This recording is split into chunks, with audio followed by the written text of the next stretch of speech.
Então, boa noite a todos. Vamos começar aí mais um encontro, né? Um encontro para a gente trabalhar o conteúdo de ciência de dados. Nós vimos aí na primeira semana os principais conceitos de ciência de dados. Na segunda semana, a gente trabalhou o machine learning, o aprendizado de máquina, também conceitualmente, e uma prática bem legal aí com o Teachable Machine, né? Porque eu espero que vocês tenham feito alguma coisa, né? Só para brincar mesmo, não vai ser nada cobrado em relação a isso, porque essa é uma ferramenta de aprendizado mesmo, né? Ela está aí justamente para vocês utilizarem e além de aprender, vocês podem utilizar o algoritmo treinado dentro de algum algoritmo ou aplicativo que vocês estão desenvolvendo. Então, isso é muito interessante também.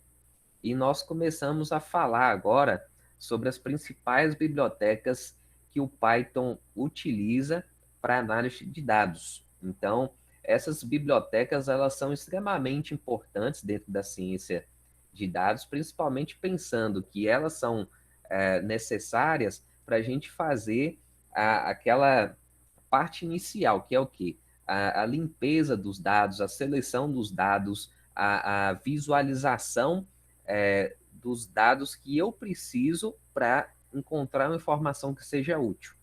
Então, nós trabalhamos inicialmente aí com uma biblioteca que chama NumPy, isso aí está nos vídeos, né, dessa semana, e nós temos também a outra biblioteca que chama o quê? Qual o nome da outra biblioteca? Pandas. Exatamente, Pandas. Né? Se facilitar lembrar, só lembra lá dos pandinhas, né? Porque é uma biblioteca bem versátil aí que a gente pode utilizar. Isso aí, né, tanto no NumPy como o Pandas, não necessariamente que a gente vai usar só para ciência de dados. É bom deixar claro isso, porque é uma biblioteca de uso geral que a gente pode trabalhar dentro do Python para fazer N coisas. Né? Então, são bibliotecas de suporte que trabalham principalmente com arrays multidimensionais, ou seja, vetores com várias dimensões e que é importante para qualquer tipo de aplicação, não necessariamente de ciência de dados. Né? Então, a primeira coisa que a gente tem que apresentar aqui, né, já que a gente está trabalhando aula em si, voltar lá no Python, né, que é algo que a gente começou a fazer isso na semana passada. Deixa eu compartilhar minha tela aqui com vocês. Vou colocar aqui. Legal. Primeira tela. Aguardar uns minutinhos aqui. Aí, pronto. Vocês estão vendo minha tela aí? Sim? Sim. Legal. Então, aqui, ó, tem um conteúdo nosso, né? Vocês viram aqui que essa parte prática do Python que nós falamos na semana passada, ela é muito importante para a gente dar continuidade e utilizar as bibliotecas. Então, quem já usou o Python em outras vezes vai sentir, logicamente, mais facilidade. Vou colocar aula 3 aqui. É o novo, né? Vou clicar em novo notebook primeiro. Mas quem não utilizou, vocês devem ter percebido que a ferramenta é tão simples, que também não vai ter dificuldade de ninguém fazer o uso aqui da ferramenta. Né? Então, o Google Colab, né, eu já tinha falado isso com vocês, é uma aplicação do Google que a gente consegue executar os códigos em Python diretamente nesse caderno. E esse caderno vai ter lá as instruções, cada linhazinha dessa aqui pode ser executada. A gente não precisa instalar nada, porque as bibliotecas que eu preciso para ciência de dados, eu já tenho instalado aqui. Então, realmente facilita o nosso trabalho em vários momentos. Então, só para a gente revisar muito rápido aqui o que a gente trabalhou na semana passada, principalmente voltando lá para o final, a questão dos vetores. Então, quando eu vou declarar um vetor, né, uma lista, no Python normalmente a gente chama vetor de lista. A gente coloca o nome dessa lista, então vamos colocar aqui, ó, fruta é igual a o valor, certo? Eu coloco assim, o valor, vírgula, assim, certo ou errado? Faltando chaves, colchetes, sei lá, o nome daquele negócio. Exatamente. Toda lista, ela começa com colchete. Isso aqui é algo que eu não posso esquecer, porque se eu deixar de colocar, não vai funcionar. Então, o vetor de frutas, eu coloco aqui banana, coloco maçã e eu coloco também laranja. E vou executar aqui, eu posso clicar aqui e eu posso segurar Shift e pressionar Enter, certo? Então, a gente executa essa linha. Quando eu vou executar pela primeira vez, ele vai conectar no servidor, vai demorar alguns segundinhos, mas vai executar. Ele já executou porque eu estou vendo esse número 1 aqui, ó. Então, quando aparece esse número, eu sei que o comando foi executado. Não apareceu nada por quê? Porque essa declaração, ele armazena esses valores dentro da memória, mas ele não faz a impressão desse valor. Que eu posso colocar aqui, ó, fruta, que é o nome da lista, e pressionar Enter. E ele vai executar para mim essa lista ali embaixo. Beleza? Então, esse é um comando básico que a gente pode utilizar. Né? Aqui no notebook do Colab, normalmente a gente pode simplificar e digitar fruta só que se fosse no Python mesmo, o certo era a gente colocar o print e escrever fruta, viu? Então, quem instalar o Python e executar esse comando aqui, fala assim, poxa, mas o meu não rodou. E não vai rodar mesmo, não. Só vai rodar se colocar o print fruta, porque essa aqui é uma simplificação do Colab. Inclusive, nos vídeos aí eu falei sobre isso. Beleza, então a gente sabe que tem um vetor de frutas aqui. A impressão de um vetor, elemento por elemento, ele pode ser simplificado usando a estrutura for, né, que é a estrutura para. Dentro do Python, a gente pode colocar assim, ó, for x em o nome do vetor, que é fruta, dois pontos. O que significa isso aqui? Cada elemento desse vetor, que a gente tem três elementos aqui, o 0, 1 e 2, a gente vai colocar o valor para essa variável x. Então, x vai receber banana na primeira execução, na segunda execução, maçã, e na terceira execução, laranja. Então, se eu colocar um print x aqui, ó, vou executar aqui agora, ele mostra essa sequência, banana, maçã e laranja, um embaixo do outro, né? Justamente porque agora eu não estou imprimindo a lista de uma vez, eu simplesmente estou imprimindo cada elemento separadamente dessa lista. Então, isso é muito importante. Beleza, gente? Saber que essa estrutura existe e que a gente pode utilizar ela em vários momentos. Essa aqui é o que a gente chama de lista o quê? De uma dimensão ou várias dimensões? Quantas dimensões tem essa lista aqui? É só uma.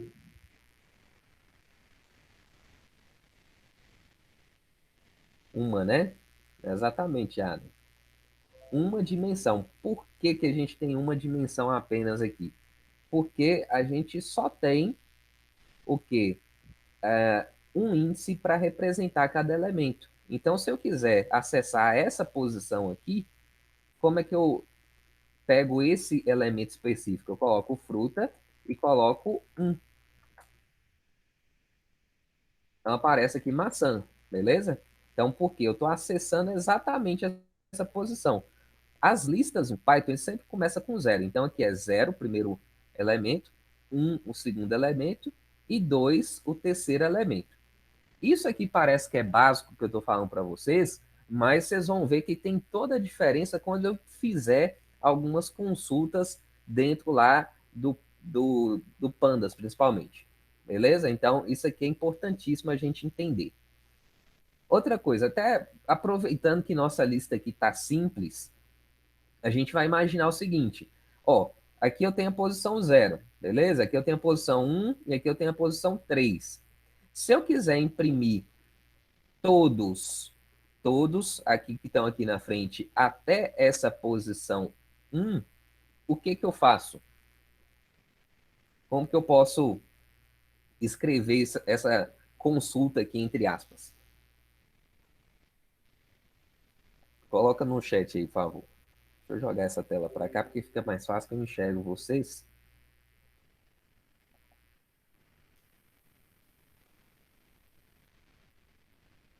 Como é que eu mostro isso, Charles? Muito bem. Eu coloco aqui, ó, fruta, dois pontos, dois, e executo. O que isso aqui significa, gente? Ó, dois pontos. É tudo antes, beleza? Tudo antes. Por que que é tudo antes? Porque ele está na frente. E dois é até a posição que eu quero imprimir. Por que que ele não chega na posição 2 que seria laranja? Porque esse número aqui, ó, é o que a gente chama de seleção exclusiva. A gente exclui esse número 2. Então a gente pega tudo até o número 2, ou seja, o número 0 e o número 1. Beleza? Esse conceito aqui, gente, é muito importante quando eu estou fazendo a seleção dos meus dados. Bacana? Então, outra coisa, se eu quiser pegar tudo de trás até a posição 0, o que que eu faço aqui? Tudo de trás até a posição 0.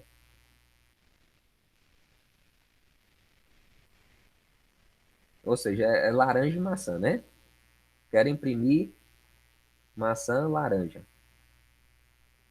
O que que eu tenho que escrever aqui para fazer essa impressão?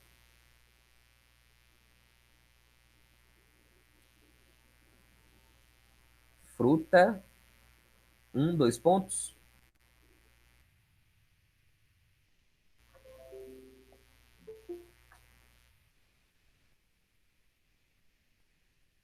Tá certo, né? Não, o menos um é o último. Menos um é o último. Por que que tá certo, gente? Agora fica meio confuso assim, ó. David colocou 0, 2 pontos, né? Basicamente, David, até explicar aqui, ó. Por que que lá a gente usou 2? Aí, nesse 2 aqui, a gente ah, colocou a posição 0 e a posição 1. E aqui eu coloquei 1 e 2 pontos, ele imprimiu a posição, aqui é a posição 1 e a posição 2. Porque esse primeiro elemento é o que a gente chama de inclusivo, ou seja, ele vai pegar ele também. Ele pega, ele não vai pegar mesmo, não. Então, esse número um ele vai pegar ele, ou seja, a posição um mas tudo que está lá atrás. Então, essa consulta, né, esse comando que Charles colocou aí, é certinho. Vocês vão perceber que no Pandas, algumas consultas que a gente faz, que são condições, eles exigem que a gente coloque esses negocinhos aqui, que a gente está vendo. Né, que pode parecer bobo aqui, né, da forma que a gente está falando, mas vocês vão entender o porquê que a gente precisa saber disso. Beleza? Então, nós temos aqui um. Nossa, aqui tá batendo quase o máximo. Computador do Google mesmo, não sei. Quero saber. Já para lá. Aí, beleza. Então, eu consigo fazer seleções de elementos específicos de acordo com essa consulta que a gente está colocando aqui, dessa condição que a gente está colocando. Então, isso aí tá tranquilo, né? Qualquer coisa na hora que vocês estiverem fazendo é executar. Executa e vê o que, que vai dar. Né? A gente tem que testar mesmo. É tentativa e erro. Isso aí é igual aquele aprendizado lá por reforço. Vamos lá. Quando eu tenho uma lista unidimensional, então a gente só tem um elemento para colocar no índice, para chegar diretamente naquele elemento. Mas quando eu tenho uma lista multidimensional, ou seja, que tem várias dimensões, aí eu tenho mais de um índice para chegar a determinado valor. Eu vou fazer aqui bem rapidinho, né? Aqui, ó, uma matriz, matrix. Eu coloco uma lista, né? Uma lista, e dentro dessa lista eu coloco uma outra lista. Então, eu coloco um colchete aqui, ó, vou colocar assim, ó, 1, 2 e 3, vírgula. Vou colocar aqui, ó, 4, 5, 6, vírgula, 7, 8 e 9. E aqui eu mando executar. Não apareceu nada, por quê? Porque eu não imprimi, né? Agora imprimo, vou colocar a matriz lá e aparece aqui para mim o resultado, beleza? Então, o que que a gente tem aqui? Eu tenho a primeira linha, a segunda linha, a terceira linha. Aqui é a primeira coluna, segunda coluna, terceira coluna. Primeira coluna, segunda coluna, terceira coluna. E assim por diante. A matriz 3 por 3, certo? Ah, precisa imprimir isso aqui bonitinho? Não. Não é necessário imprimir isso aqui de forma bonitinha, assim, né? Mas se eu quiser fazer, eu posso usar o for também para fazer isso. Então, coloco aqui, ó, x. Já fica melhor um pouquinho. Tá vendo? Então, primeira linha, segunda, terceira linha. Dá para imprimir tudo certinho assim? Dá, mas não tem necessidade de fazer isso agora, não vou fazer isso agora, beleza? O que que eu quero mostrar? Se eu quero acessar um determinado elemento de uma matriz, eu preciso agora de quantos índices aqui?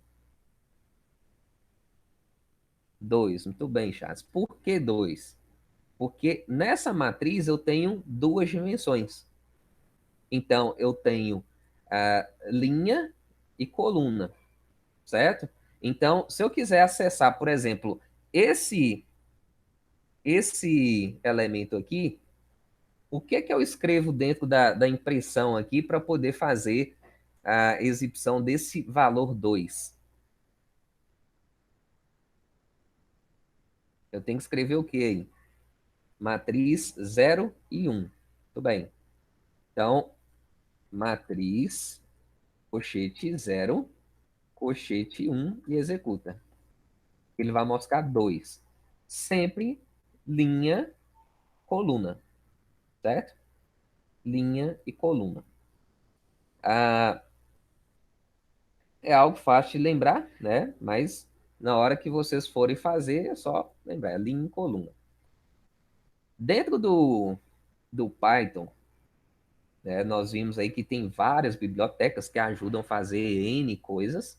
As bibliotecas servem justamente para a gente reutilizar códigos e facilitar o trabalho do programador para não precisar reescrever algo que seja comum para muita gente. Então, uma dessas bibliotecas é o que a gente viu aí durante a semana, que é a NumPy, certo? Qual que é o objetivo do NumPy? Quem pode me responder aí?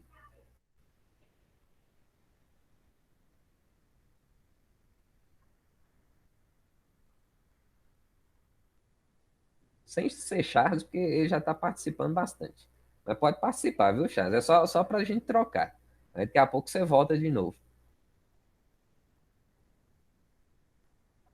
Tá chiando aí, Marcelo?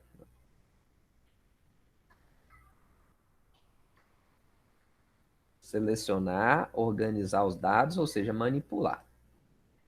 Na verdade, Ader, o NumPy ele serve mais para vocês fazerem a criação, que a gente chama de arrays unidimensionais ou multidimensionais. Essa parte de organização e análise, ela é feita principalmente com pandas, né? Então, quando a gente trabalha com NumPy, é para a gente gerar dados aleatórios, para a gente gerar cálculos, fazer coisas que sejam comuns àqueles dados lá. E no Pandas a gente faz a seleção, faz a organização e etc. Né? Então, vamos lá. Para eu utilizar o NumPy, o que eu uso aqui? Eu vou colocar aqui em cima, não necessariamente eu preciso colocar aqui em cima, mas é importante que as bibliotecas que eu vou incluir no meu código, eles estejam em cima. Então, eu vou colocar aqui, ó, colocar aqui código, é só clicar aqui, ó. Aí eu vou colocar aqui, ó, import NumPy SNP. Ele dá até a sugestão aqui, porque isso aqui é o comum da gente colocar. É um apelido que chama NP, mas esse apelido aqui tanto faz. A gente pode colocar até outro nome se a gente quiser. Então, import NumPy as NP. Então, quando a gente quiser chamar a biblioteca NumPy, a gente coloca np ponto alguma coisa. Então, é bem simples, né? Quando eu quero criar um array dentro do NumPy, o que eu preciso fazer? Eu tenho que usar o comando. Vou colocar aqui, ó, números. Números é igual a np.array.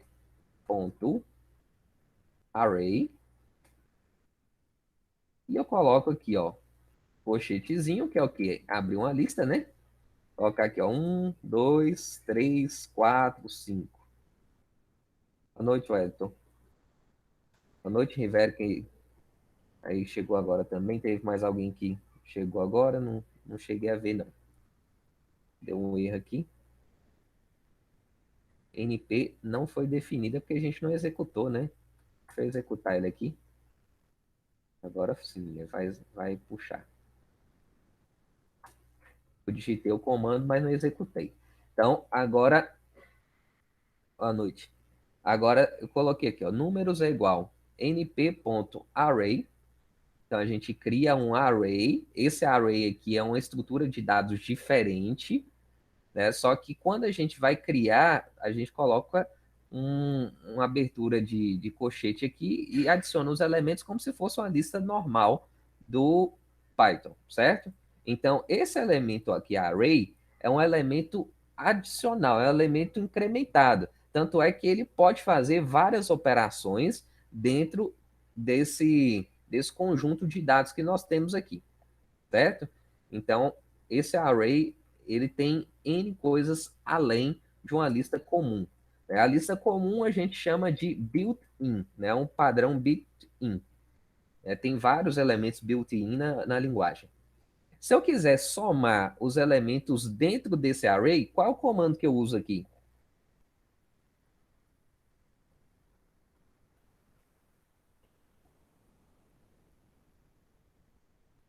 Eu quero somar isso. Tudo bem, Henrique?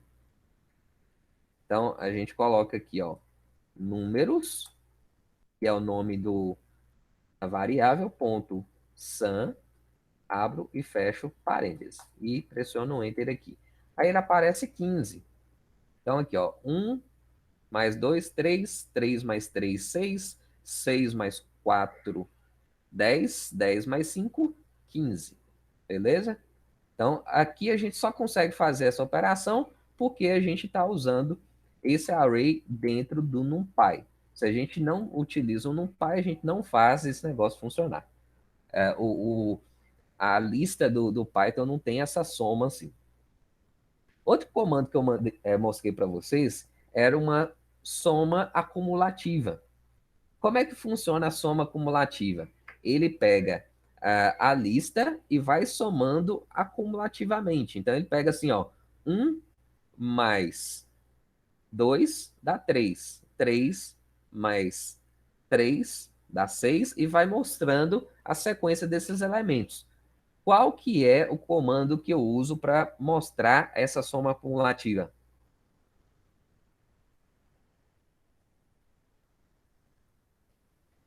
Vocês lembrem? Isso.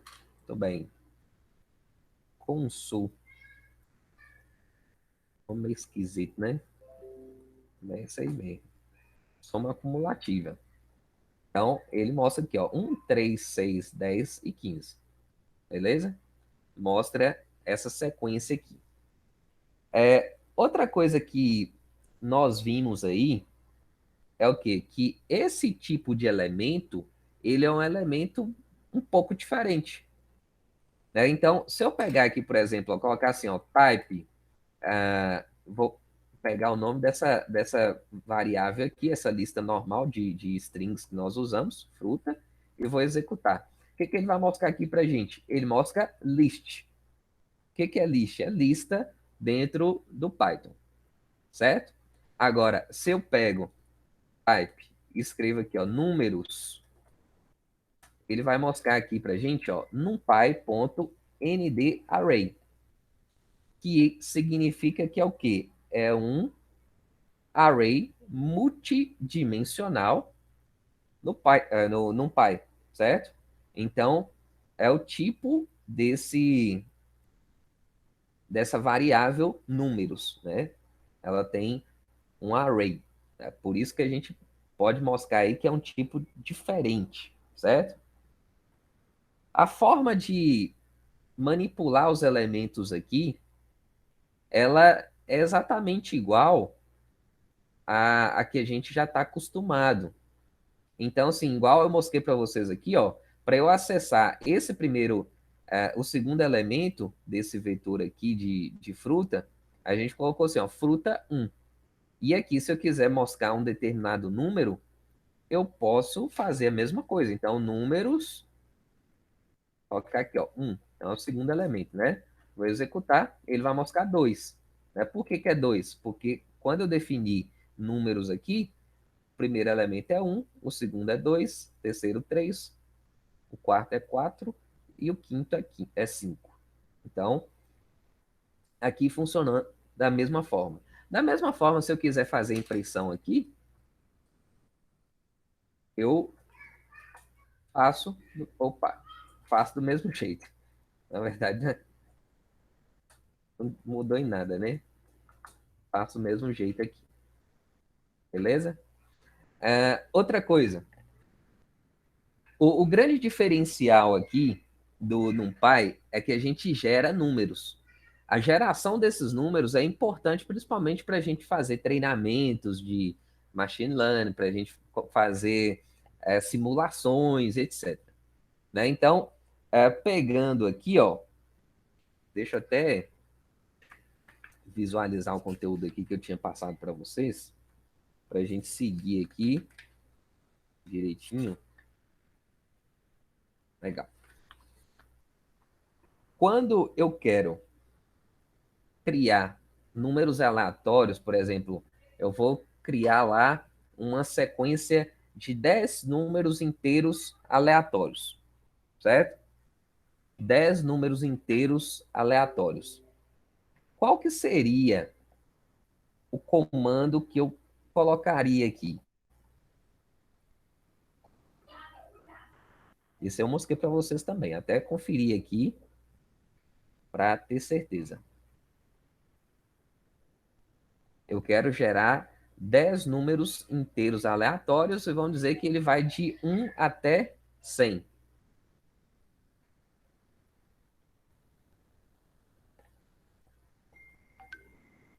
Alguém lembra?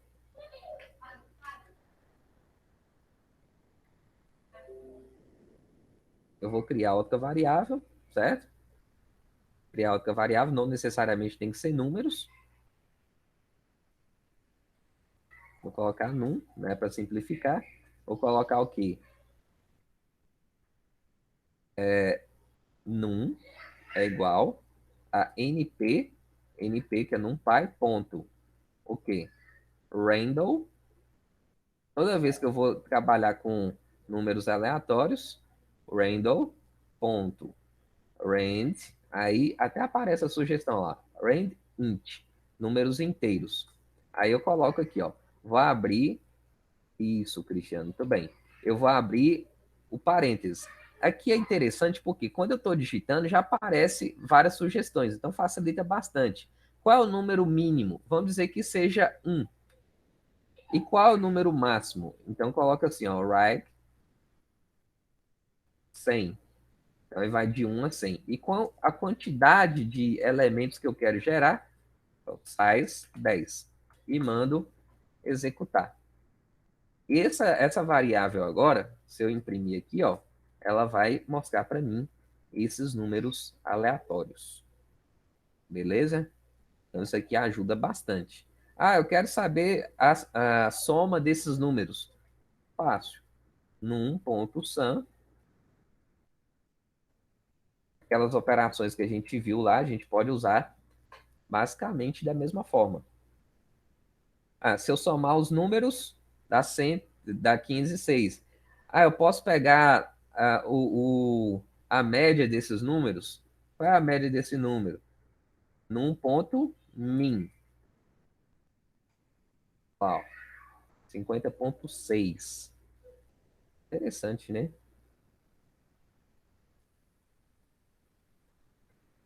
Não tá certo, é. 15 e 6 dividido por 10, 50,6. Verdade. 10 número é fácil calcular a média. É só colocar a vírgulazinha depois do último número. Antes do último número, né? Ah, eu quero saber qual é o maior. Num ponto max. 95 é o max? É, né? Não tem erro, não. Num ponto min. Executa. Também, ó, mesma coisa, 4. Só conferir aqui e tá certinho. Beleza? Então, isso aqui realmente é muito tranquilo, viu, gente? É assim, é aquela questão de pegar para fazer. Aqui tá tranquilo, né? Tranquilo, gente? Sim, tudo bem. Outra coisa, tem a geração de outros tipos de números, números reais? Sim, né? A gente pode gerar cada tipo de número, sequências, só que isso aí depende do caso que a gente está trabalhando. Eu tô mostrando isso aqui, que é o quê? São exemplos básicos que ficam mais fáceis de acompanhar, né? Principalmente quem não fez o exercício ainda. E quem já fez, é interessante continuar olhando, porque quanto mais a gente visualiza, mais a gente grava, né? Questão de da gente ter condição de gravar mais ainda. Beleza. Agora vamos lá para outra biblioteca, que é o Pandas, que é o conteúdo também dessa semana. Essa semana está um conteúdo bem puxado, né, que eu coloquei que foi na quarta-feira para vocês, ou quinta, o conteúdo todo. Tanto é que até demorou um pouquinho para gravar, porque realmente desafiou aí a forma que eu falei com vocês, de sintetizar o conteúdo, de montar um material bacaninha para vocês estudarem. Então, import Pandas, que é o nome da biblioteca, SPD. Esse aqui é o mais comum de aparecer. Né? Como eu falei, esse aqui é um apelido, o que aparece depois do S. Não necessariamente eu tenho que colocar isso aqui, mas vamos seguir a sugestão. Vou executar aqui de novo, para eu importar essa biblioteca e poder utilizar. Então, o Pandas, qual que é a utilidade do Pandas? É exatamente o que a Ada tinha colocado lá antes. A gente vai começar a selecionar e organizar os dados e fazer as distribuições de forma que a gente possa gerar algum tipo de informação útil. Não necessariamente aqui que eu estou abordando algum. Belezada, só um minutinho. Não necessariamente aqui eu estou abordando algum tipo de inteligência de máquina, nem nada. Isso aqui são contas básicas, né, que a gente está usando. Pode falar, Adem.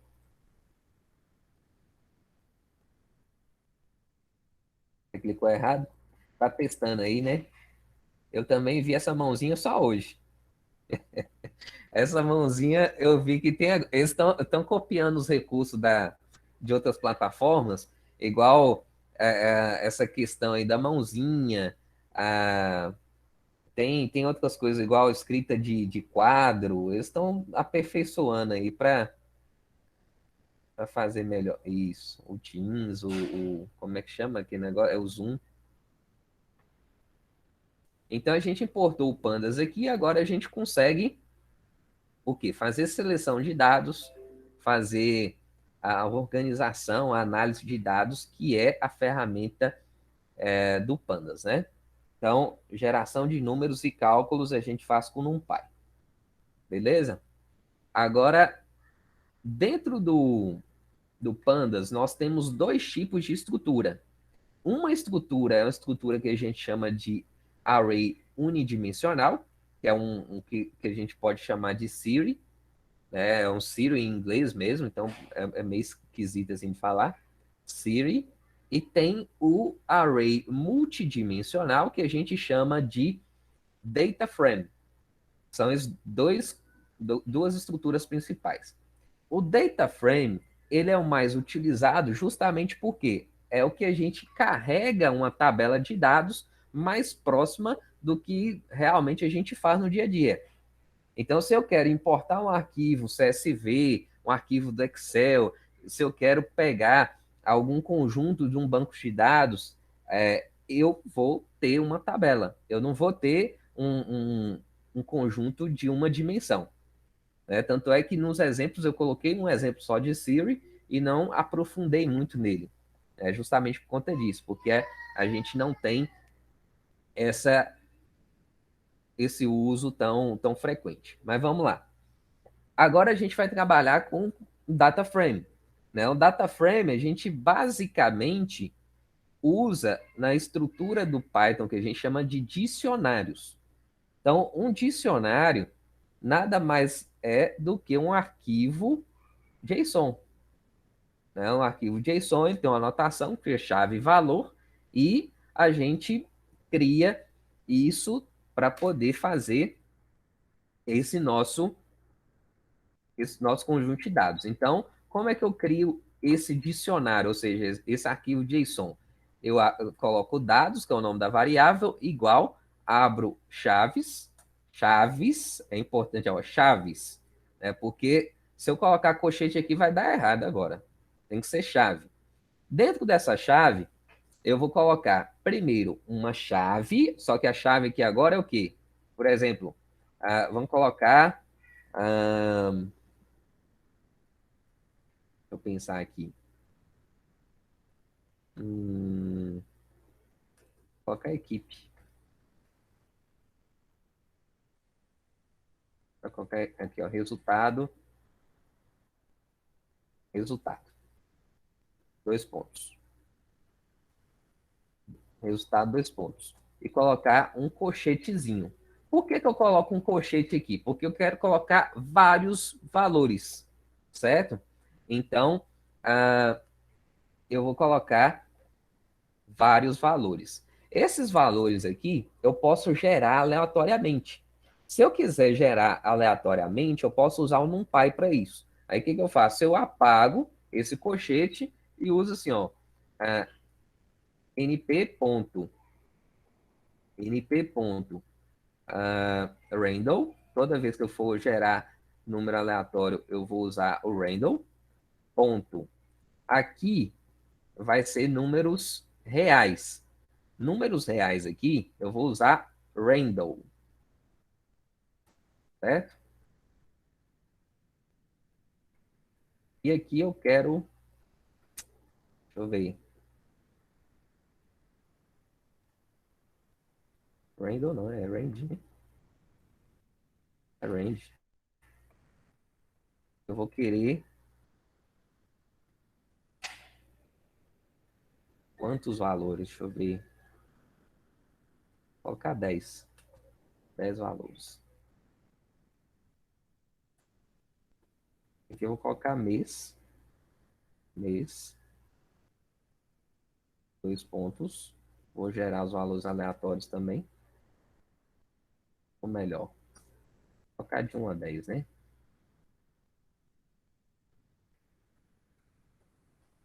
Sequência aqui. 1, 2, 3, 4, 5. Eu vou rodar isso aqui agora. Opa, vírgulazinha aqui. Dados. E eu mostro como é que ficou. Então, aqui, gente, ó, eu tenho mês 1, 2, 3, 4, 5, 6, 7, 8, 9, 10. 10 valores aqui. E aqui eu tenho 10 números reais. Esses números reais é como se fosse porcentagem, né? Então, ele vai de 0 a 1. Então, ele tá gerando aqui para a gente basicamente uma porcentagem. Então, aqui é que a gente chama de dicionário, né? Como eu falei, tem essa estrutura aqui, tem a chave e tem um valor aqui do lado. É chave, valor.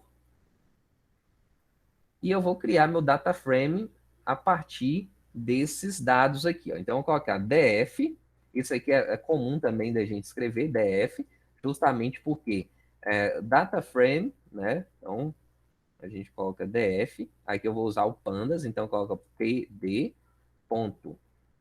Aqui, ó, eu vou chamar data frame e vou colocar um parênteses, escrever dados. E vou executar aqui. Então, esse df aqui agora, ele já vai ser de um tipo diferente. Executar o df, ó, ele vai mostrar para mim meus dados dessa forma. Então, mês, o número do mês e o resultado que eu tive em cada um desses meses. Beleza? Então, a gente tem esse conjunto aqui. Quando eu tenho esse tipo de estrutura, eu tenho um tipo data frame, né? Se eu quiser conferir, eu posso colocar aqui, ó, type df. Ele mostra para mim underscore frame data frame, né? Então significa que a estrutura é diferente, mas o acesso a eles é muito parecido. Então, por exemplo, se eu quero mostrar somente essa coluna aqui, ó, mês, eu coloco lá assim, ó, df mês e manda executar. Ele mostra a coluna de meses. Se eu quero mostrar aqui, ó, df resultado, somente a opa, ele pegou ali, ó, resultado, ele vai mostrar somente as colunas de resultado, certo? Somente as colunas de resultado. E aqui, da mesma forma que nós vimos aqui no início da aula, eu consigo pegar os elementos também de acordo com o índice que eu tenho. Então, se eu quiser pegar, por exemplo, desse primeiro até o 2, qual que é o comando que eu colocaria? Basicamente aquilo que nós já fizemos no início da aula. Então, se eu quero pegar esses 3 registros, do primeiro até o 2 aqui, então eu coloco df, né? Coloco df, 2.3 e manda executar, ele vai mostrar aqui, ó, índice 0, 1 e 2. Beleza? Então, a gente tem agora uma similaridade com aquilo que a gente viu lá na lista. Né? Por mais simples que era aquele negócio que a gente viu, a gente está vendo que aqui funciona da mesma forma. Assim como dentro do Pandas, a gente pode fazer algumas consultas. Né? Então, por exemplo, eu quero pegar o resultado do mês 5. Então, como é que eu faço isso? Como é que eu faço isso? Pergunta para vocês aí. Resultado do mês 5. Volta lá na criação do data frame. E ó, a gente tem que criar usando o quê? A estrutura de dicionário. Ou seja, uma estrutura JSON. Exatamente, Charles. Tudo bem. Depois a gente executa o comando para criar um data frame. Né? Então, esse dados aqui é essa estrutura que nós criamos. E ele vai montar essa tabelinha aqui para a gente. O data frame é uma tabela, né? Aí, beleza. eu quero mostrar somente o resultado do mês 5. Então, o Charles colocou a resposta aqui. Vou até copiar e colar aqui para agilizar. Vou executar aqui, ó. Ele mostrou, resultado do mês 5 foi 0,95 alguma coisa. Então, aqui é uma condição que a gente está pesquisando, certo? Agora, se eu quiser colocar, por exemplo, ó, eu vou mostrar todos os resultados, vou colocar aí resultado, que são maiores do que 0,5, ou seja, acima de 50%. Então, vou executar aqui, ó, e vai mostrar esse tanto aqui, ó. Tem 5, né? Não, 6. 6 linhas que tem o valor acima de 50%, certo? Então, aqui a gente vê uma condição, que é algo que vocês vão utilizar dentro do exercício aí. Quem fez o exercício já viu o que é necessário fazer. Outra coisa que é muito interessante é que dentro do Python a gente pode usar o Pandas para poder importar arquivos CSV. Arquivos CSV são arquivos separados por vírgulas e eles são importantíssimos, principalmente quando eu estou fazendo importação de dados. Por exemplo, eu tenho um sistema, eu quero exportar os dados desse sistema, eu coloco nesse tipo de arquivo e jogo para um outro sistema que utiliza uma outra plataforma, etc. Então a gente consegue pegar os dados de um outro lugar e jogar para cá. Dentro do universo brasileiro, vamos chamar assim, nós temos o portal da transparência, os dados abertos, né, do governo federal. Então, se a gente for entrar aqui, ó, dados.gov.br, vocês podem pegar um N conjunto de dados que está disponível para todos vocês. Ah, eu quero saber dados igual, por exemplo, aqui, o Sistema Nacional de Informações Florestais. Se isso aqui for servir para a gente em alguma coisa, a gente pode utilizar esses dados. Ah, tem os dados lá dos servidores, tem os dados das contas, tem os dados um bocado de coisas. Se a gente for olhar, só pesquisar aqui que a gente consegue achar N coisas que a gente pode trabalhar. Então, dentro do conteúdo nosso, eu fiz um exemplo da importação de um arquivo que chama emendas.csv, que significa o quê? Que é o arquivo que faz as emendas parlamentares, né? Então, tem um bocado lá de emendas parlamentares de 2015 para cá. E eu mostrei para vocês o comando para a gente importar esse arquivo. Mas até é importante observar aqui que é algo assim que a gente passa batido, porque se vocês pegarem simplesmente o código que eu passei, vai funcionar, mas às vezes vocês quiserem pegar um outro arquivo e já não vai ser tão fácil assim. Então, eu vou mostrar para vocês aqui uma manhãzinha que vocês têm que verificar no arquivo primeiro. Então, por exemplo, aqui, ó, vou pegar, acho que está em downloads, aqui. Esse arquivo, ele é assim, ó, vou abrir ele com Notepad++, né? É interessante abrir com bloco de notas para a gente ver como que ele é formado. Esse tanto de informação assim, se a gente pegar isso aqui é esquisito pra caramba, né? Mas aqui tem o que, ó? Tem um cabeçalho dos campos, o nome dos campos, isso aqui fica entre aspas. Esses caracteres aqui, ó, que estão acentuados, significa que é um código latino. Isso aí normalmente não acontece quando tem um arquivo em inglês. Então, a forma da gente importar, vocês vão ver que a gente tem que usar uma codificação específica. Ele tem, ao invés de separação por vírgulas, ele tem um ponto e vírgula para separação. Então a gente tem que falar que o delimitador ou que o separador ele vai ser um ponto e vírgula, isso aí é importantíssimo. Outra observação aqui desse arquivo é que os valores monetários, igual aqui, ó, é um valor em dinheiro, ao invés deles estarem formatados com ponto e 00 no final, eles estão com a vírgula. E a gente precisa falar isso dentro lá do comando na hora que eu for importar esse arquivo. Por quê? Porque se eu não colocar isso aí, ele vai importar para mim errado e eu não vou conseguir fazer o exercício. Beleza? Então, quem seguiu o exemplo bonitinho vai conseguir fazer. Mas se pegar um outro arquivo que vocês tiverem interesse ou tiver necessidade, tem que observar esses detalhes específicos, porque pode ser que vocês não consigam fazer a importação de forma correta. Beleza? Então, eu vou importar aqui esse arquivo. Como que eu faço isso aqui? Primeira coisa, dentro desse ambiente aqui do Google Colab, eu venho aqui ó, e clico em arquivos. Então, eu posso enviar o arquivo aqui para esse ambiente e utilizar enquanto eu estou executando os comandos. Depois que eu parei de executar, eu tenho que fazer o upload novamente desse arquivo. Então, eu clico em arquivos, venho aqui nesse botãozinho de fazer o upload, vou lá na pasta que eu salvei, aqui em downloads mesmo. Agora achar ela, né? Acho que está em outra pasta aqui de emendas. Cadê isso? Emendas.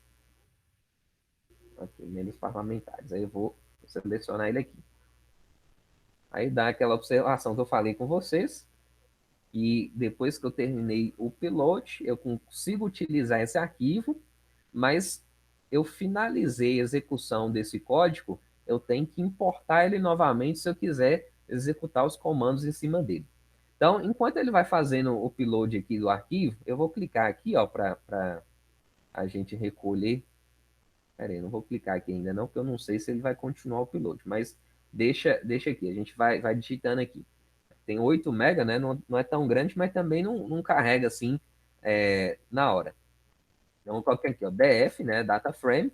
Vou colocar um PD. Aí o PD de pandas, né? Coloco o read underline CSV e abro um parênteses. Agora que eu vejo que o emendas está aqui, ó, eu posso clicar de novo nessa pastinha, ele vai recolher para mim, eu fico com a tela inteira, mais fácil. Aqui, eu vou abrir um parênteses, ele mostra um tanto de opção. Só que as opções que eu vou colocar aqui obrigatoriamente é o quê? A primeira coisa é o nome do arquivo. Então, eu vou colocar uma aspas, vou escrever aqui, ó, emendas.csv, que é exatamente o nome do arquivo. Depois eu vou colocar uma vírgulazinha e vou colocar uma outra opção, que é o quê? Um delimiter, ou CEP, né? Eu posso colocar CEP também de separador. Aí eu vou colocar aspas e vou colocar qual o delimitador que separa campo entre os campos, é ponto e vírgula. Depois eu coloco uma outra opção e vou jogar aqui, ó, encoding, que é a codificação. Codificação, vou colocar latim, que é latim, caractere latino. Se eu não colocar assim, ele vai dar pau nesse arquivo e ele não vai conseguir ler justamente por conta dos acentos, beleza? E agora eu vou colocar aqui, ó, outra coisa que é importantíssima, decimal, vírgula. Por que decimal, vírgula? Porque lá no finalzinho dos números, ao invés de ter o ponto para representar o número real, ele tem uma vírgula. Então, se eu não colocar isso aqui também, os cálculos vão ficar errados. Então, eu executo aqui, ó, e ele vai puxar esses dados para dentro do meu arquivo, né, dessa execução aqui do notebook. Como que eu mostro isso aqui? Eu coloco aqui, ó, df.read. Esse comando aqui, ele vai mostrar os 5 primeiros elementos que eu tenho na minha tabela. Então, ele mostra isso aqui, ó, esses primeiros elementos aqui. Se eu quiser mostrar os 10, eu coloco aqui, ó, read 10. Ele mostra os 10 primeiros elementos. Passa ali no popó aqui, ó. Do box, né? Deputado. Então, a gente consegue importar os arquivos que nós temos aí à disposição, né? Então, como que eu faço agora um filtro desses dados? Por exemplo, eu quero pegar os dados de qual cidade? Me fala uma cidade aí, para a gente pegar as emendas de uma determinada cidade. Bem rapidinho aqui, que o tempo nosso está acabando. Betim, legal. Então, primeira coisa que eu faço é o quê? Eu vou colocar assim, ó, DF, fase da palma. Vou colocar Betim aqui mais rapidinho. Até rimou, ó. DF, abro colchete. Aí eu vou colocar assim, ó, DF de novo, abro colchete. Agora eu escolho o nome da cidade, aqui, ó, o nome do município, é igual a Betim, e manda executar. Então, só vai mostrar os dados aqui para mim de Betim, certo? Então, a gente consegue visualizar os dados de Betim.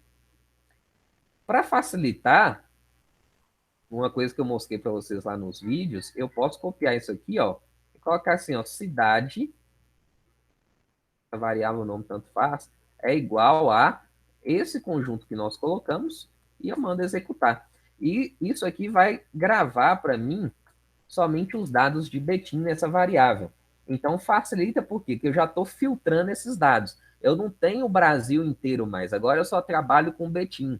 Então, se o foco meu de trabalho é Betim, não tem necessidade de eu ficar querendo pegar outra coisa. Então, se eu quiser pegar, por exemplo, os valores que foram pagos em Betim, que tem um campo valor pago aqui, que teoricamente é o mais importante, eu posso fazer isso aqui, ó. Coloco cidade, que é o nome da variável que eu coloquei, coloco o colchetezinho, aí valor pago, manda executar. E ele mostra somente os valores. Ah, eu quero pegar a soma total desses valores. Então, eu venho cá, ó, seleciono, colo, ponto sum. E ele mostra para mim aqui quanto está dando, ó, 2.169.000 reais em emendas parlamentares nesse período de 2015 a 2020. Eu até achei que fosse mais, mas foi isso aí. Então, assim, só para vocês terem ideia que a gente tem N possibilidades de trabalhar com essa ferramenta do Pandas. Isso aqui pode ser muito, muito útil, não só em ciência de dados, mas em aplicações que vocês vão desenvolver dentro do Python. Então, é realmente muito interessante. E é uma ferramenta de base para a gente poder treinar os algoritmos para inteligência artificial. Agora, nessa semana, eu vou ensinar para vocês a criarem gráficos em cima desses dados. Então, a gente vai criar alguns gráficos para plotar, né, informações de maneira visual. Beleza? Então, vai ser isso que a gente vai trabalhar nessa semana. E na semana que vem, a gente trabalha na nossa aula ao vivo aí, esses conceitos aí para tirar dúvidas de vocês também. Vocês querem perguntar alguma coisa agora, gente?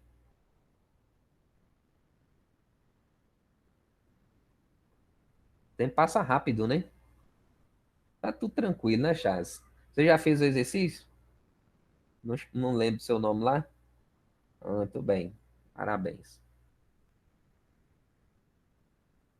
O negócio aí, gente, é parar para fazer.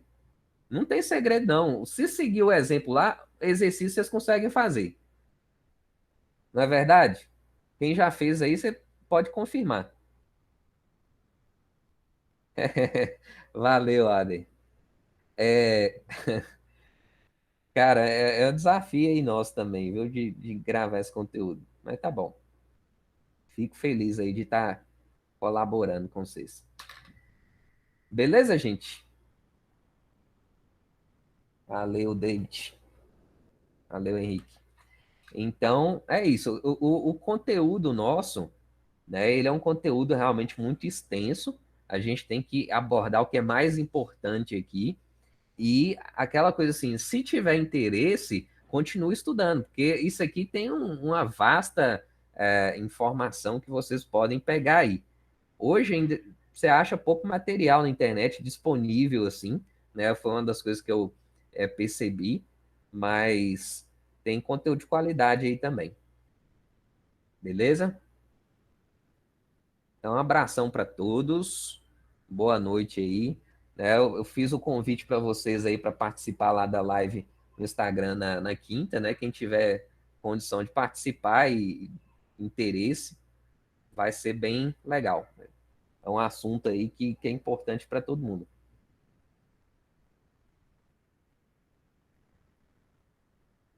Beleza. Boa noite para vocês. Grande abraço. Deixa eu interromper aqui a gravação.